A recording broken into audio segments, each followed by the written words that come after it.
Ce ne sont pas les tweets ou les selfies qui font la croissance, mais la productivité. Il serait temps de s'interroger sur le réel rendement de l'investissement marketing sur les médias sociaux.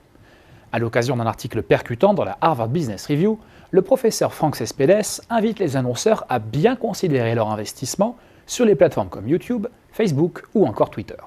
Son message est on ne peut plus clair, le compte n'y est pas encore. Première réserve, le faible impact des contenus postés sur les médias sociaux et plus encore leurs mesures très douteuses. L'auteur rappelle que pour 50 $, on peut obtenir 1000 clics sur le bouton like de Facebook ou 5000 followers sur Twitter. Un problème majeur dont ces sociétés sont bien conscientes est régulièrement illustré par des purges ponctuelles des bases utilisateurs où certaines marques et célébrités ont perdu jusqu'à 30% de leur base de fans.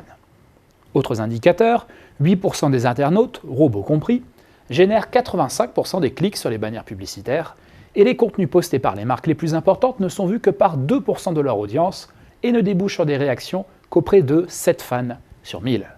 Et l'auteur de rappeler que les campagnes d'emailing ont des rendements plus efficaces et surtout plus traçables.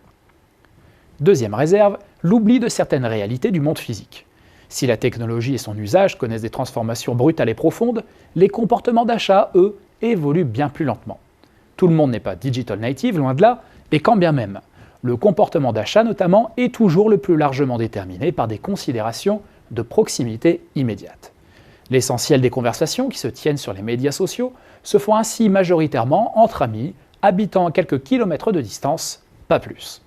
Les investissements sur les médias sociaux et sur les médias traditionnels sont complémentaires, mais la croissance des premiers se fait pourtant au détriment des seconds. Troisième réserve enfin, en lien avec la première, l'incapacité ou le refus d'évoquer ce qui constitue pourtant le nerf de la guerre de tout investissement publicitaire, le retour sur investissement. Parce que la mesure des usages réels, on l'a vu, est très difficile, parce que la présence sur les médias sociaux est associée parfois aux activités de relations publiques, parce que le comportement d'achat est déterminé en ligne et hors ligne, la question du rendement de ces investissements reste négligée. L'auteur concède que toute mesure précise est illusoire, mais affirme qu'écarter d'emblée la question du rendement et de la finalité est un raisonnement tautologique qui ne bénéficie au final qu'aux publicitaires et aux plateformes.